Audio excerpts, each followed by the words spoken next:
Welcome to another episode of this raid listening thing that I do where I play through the raid thanks to some really awesome community members over on the Discord. If you'd like to raid in the future, it doesn't have to be on camera, but feel free to check out the Discord and we can get a raid team going and we can explore some of the other raids I haven't done, which is most of them. There's a little bit of commentary from me throughout this video. I forgot to turn off my mic. This is fine. I still think we have good content. I'm really looking forward to talking about this music with you. So let's check out the raid, shall we? Musically here, it is really interesting. Oh my god. There's this piano mixed in with this feeling of forward propulsion in the strings. Feels tense. There's already that feeling of mystery and intrigue as we enter into the Deepstone Crypt, a place that has not been the best place for lots of different people, and the whole exo dynamic and things here. It's very apparent, and in some ways it's actually subtle, but we actually feel like we're in a cave as we enter into the mystery of the Deepstone Crypt. There is a bit of a distortion in the sound too, which is indicative of the exo creation and process with the exo, and converting people into exos. Then we have this horn under there. Brum. Yeah. Ba-da-do. The sound quality here really does have this mystery along with it. Ya-da-da.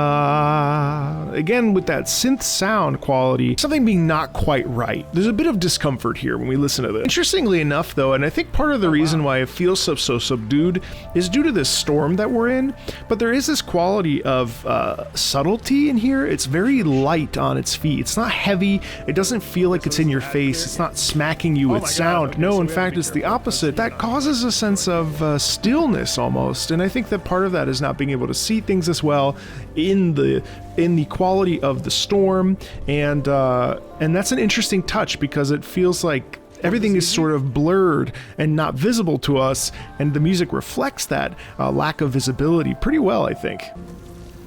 Oh, that's interesting. So we're already getting the Deepstone melody here without knowing what it is. That's pretty cool. Exactly. As we enter into this next phase musically, we hear that gong, and suddenly we have a big shift, and we enter into a more solemn sound quality right away. Even though we're still in this snowy atmosphere, you hear that choir.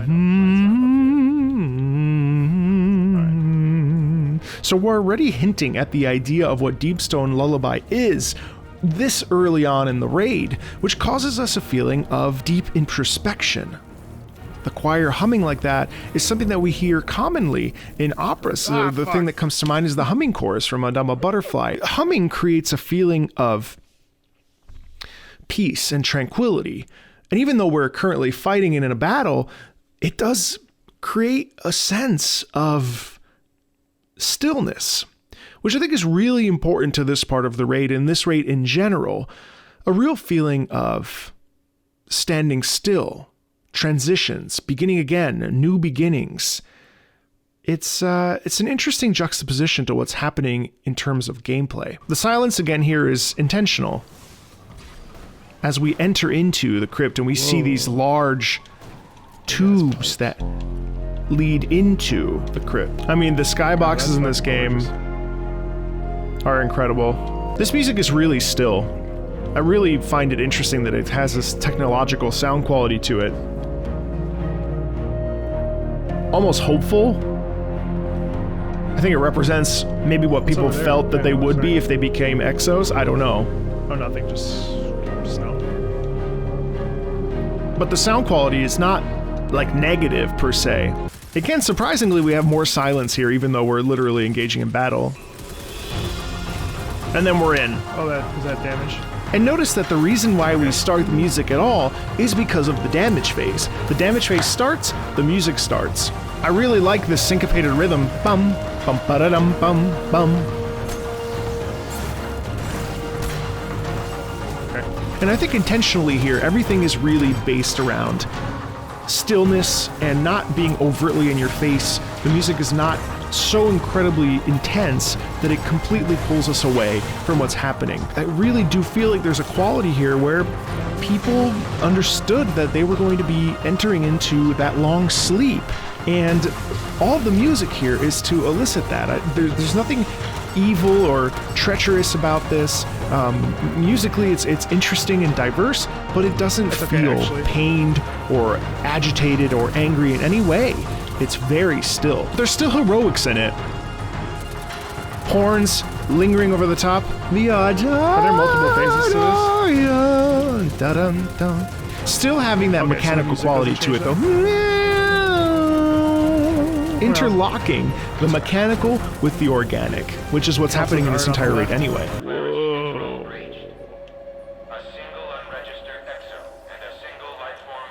No, not at all. Whoa. A single unregistered crypto. Oh, that's hilarious. Listen to the mystery we hear when we finally see this statue, this pyramid statue, this darkness statue. There is a real quality of mystery. You hear it under the surface. It makes us uncomfortable. It causes us a bit of fear. And what's more disturbing, actually, is that it actually ties into the fact that we can literally see the statue breathe at one point. And I think that this music, it still has that technological thing in the background going on in Deep Stone Crypt. This is probably the closest thing to horror music that we hear in this entire raid. You hear the twisting there. There's a bit of reverence in the sound almost. And we spent quite a bit of time analyzing this statue because it's actually terrifying. And it's all under the surface. It's very scary.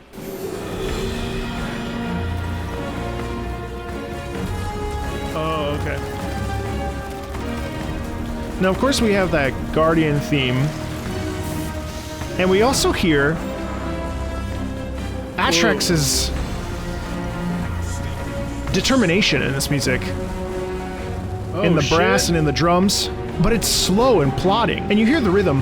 Ba-ba-bum, ba-ba-bum, ba-ba-bum, ba-ba-bum. Atrax here is very serious about getting what they want. There is a quality of determination that is slow and nefarious and plodding, but not in an aggressively forceful way. It's in a very still, like, I'm going to kill you, Guardian. Very determined, and yet we don't always need music to be sharply rhythmic or ferociously intense tempo-wise to give us that quality of fear and concern. This can be very subtle, ba-ba-bum, ba-ba-bum, ba-ba-bum, as you hear in this.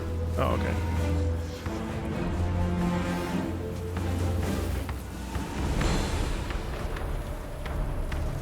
And per usual, we're very drum-heavy. And oddly, there are periods where there is no music during this fight, which is super interesting to me, and I don't know why that choice was made. But that silence is useful for building a sense of resolution and resolve once the music kicks in, because the music is invariably incredibly important. It's this back and forth, it's almost confusing. And here you go. Da-da-da.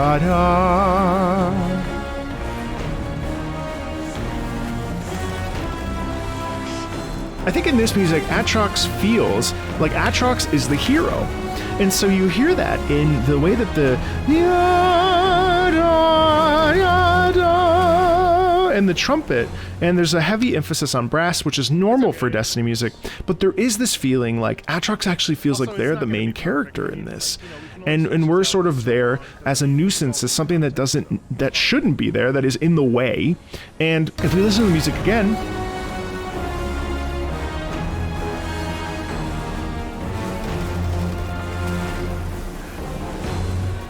that right there.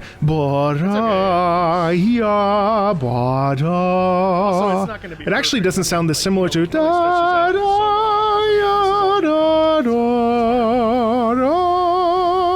So that's why I feel like Atrax actually feels like the fallen EXO. They've done everything in their power to become an EXO and become a hero of their own story. They've cloned themselves. This is their chance to put an end to the Guardians and take care of what needs to be done and help Taniks, and I feel like their journey is that of aiding Taniks and removing us from the picture. And so Atrax feels like that's their duty and their responsibility. I also hear a bit of desperation in there too.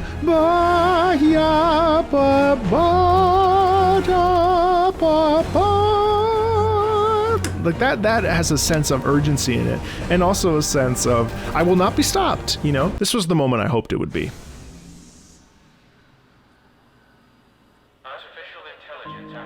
As soon as you step out Oh shit, I just got hit by a fallen ship. Damage you will be responsible for today. Do not fool yourselves. This facility is not simply the fruitless work of some pathetic scientist. This house was built by the genius Clovis Bray the First himself. Within lies humanity's salvation. La Fontaine du Jouvence. Made possible by clarity control. Magnificent, wasn't it? An entity from beyond our own dimension. And the answer to humanity's eternal struggle. Mortality. Were it to fall into the wrong hands, humanity and the universe would be utterly doomed. I have no reason to believe you are anything other than the wrong hand. You now face God-like judgment. May it extend eternally. Oops. Alright, hold on.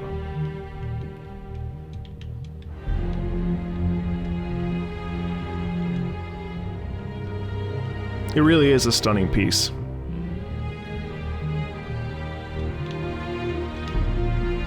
And the setting is wonderfully appropriate. Yeah, yeah.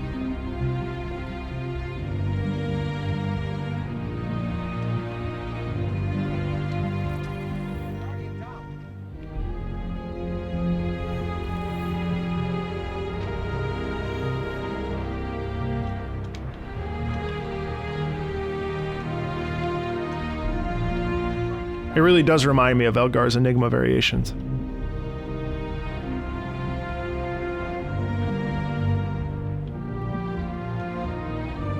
Yeah, I did.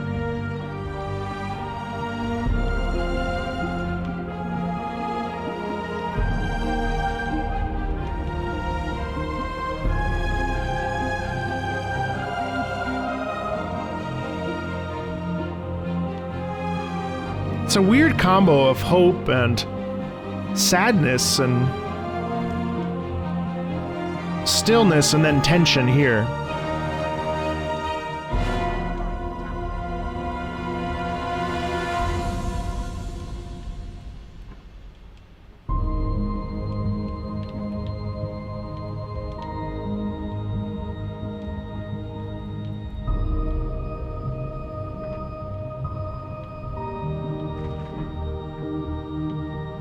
Thanks. Not to worry. I'm taking care of it now. In your memory.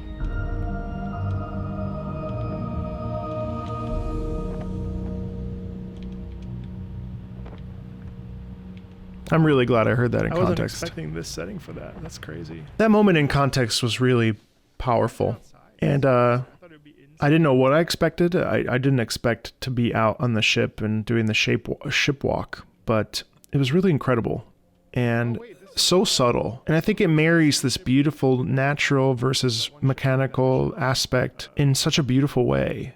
And it causes us a real sense of stillness. And I think it allows us to contemplate our own purpose in the universe and what it means for us to be here. Now we even get some qualities of the witness in here. Wow.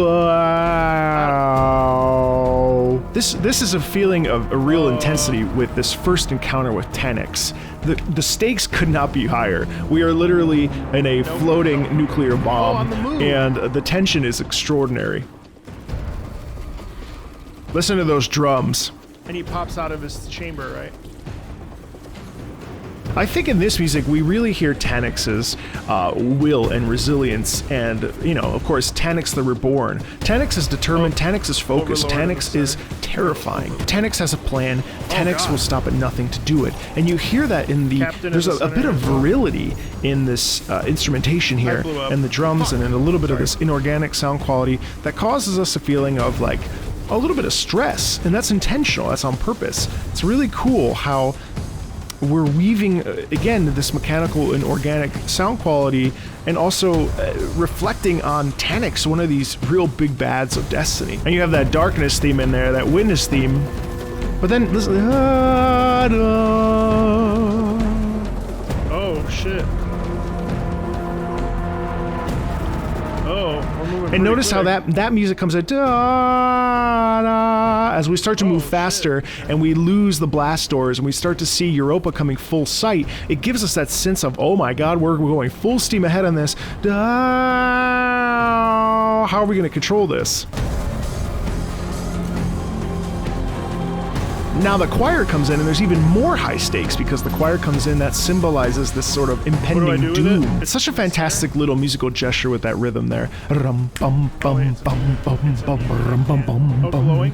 Really does cause dis-ease and discomfort, but also the sense of, all right, let's get it done. And notice that there's a buildup. As we get closer to the surface, there's so much more intensity in the music. There's a constant feeling of a buildup. And this is actually a reprise of some of the music that we hear in the original Destiny, which I think relates to Taniks maybe, but it has a little bit of that like that we also hear in Music of the Spheres. Someone in the comments will absolutely describe that motive better than I can, but I think that was really interesting to hear a sped up version of it, and I wonder what the correlation is between Taniks, us, the satellite falling towards Europa, falling towards the planet, if there was a connection there too. The strings and the forward momentum. Should I look? I was being told to not look behind me. Oh! Listen to the way the strings are building that tension though. It's horror music stuff. He's huge! He's huge! Really nice resolution there. He's huge. This was a really cool moment. Again, there's stillness in this music. Just a single bit of strings. And fear. You get a horror movie element here. What's around the next corner? Oh, fuck. Yeah, I was really amazed by this. I love the drums in this. You really hear Taniks' size and his, it's absolutely, he's terrifying. He's somehow imbued himself with with like a part of this Braytech equipment or whatever, and now he's Taniks the Abomination, and you hear that disformity.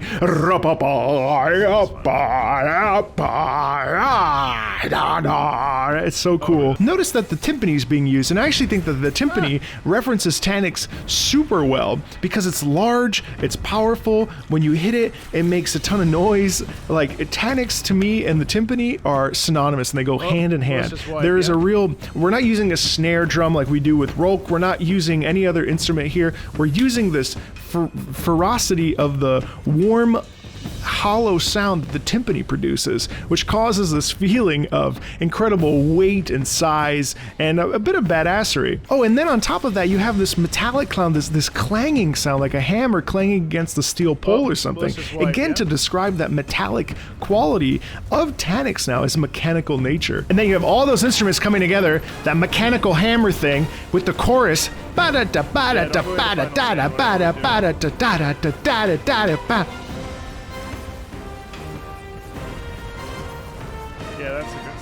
That's a fun use of the Guardian theme. Tension. Bum. But we never lose sight of the size of Taniks. Taniks is always overpowering us. This is a true foe, a true terrifying foe, and I love.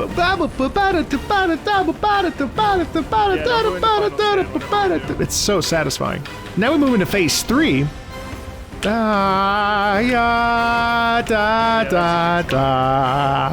It's so satisfying because now we have that hero's melody in here.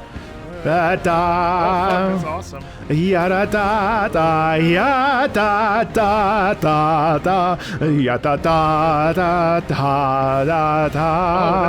That is such an amazing theme of triumph and fortitude and gumption. We're so close to the end. You're gonna do it. That's so heroic. That's so good. Fuck. It's just something that Destiny does so well. I mean, it just makes you feel alive. It makes you feel so full of determination and focus and sheer force of will. And I love when a trumpet has a solo like that. It stands out, it sticks out, and it just makes you feel like you're ascending. And it makes you feel like you're taking care of business. And taking care of business and working overtime. Yeah, it's so good. Really such a remarkable third phase and such a remarkable piece of melody that really I think is so impressively galvanizing and encouraging. It's so fun. Final Stand music's great too. You feel the tension, blah, blah, blah, blah. You never know, you might not be able to do it. And then of course, we did it.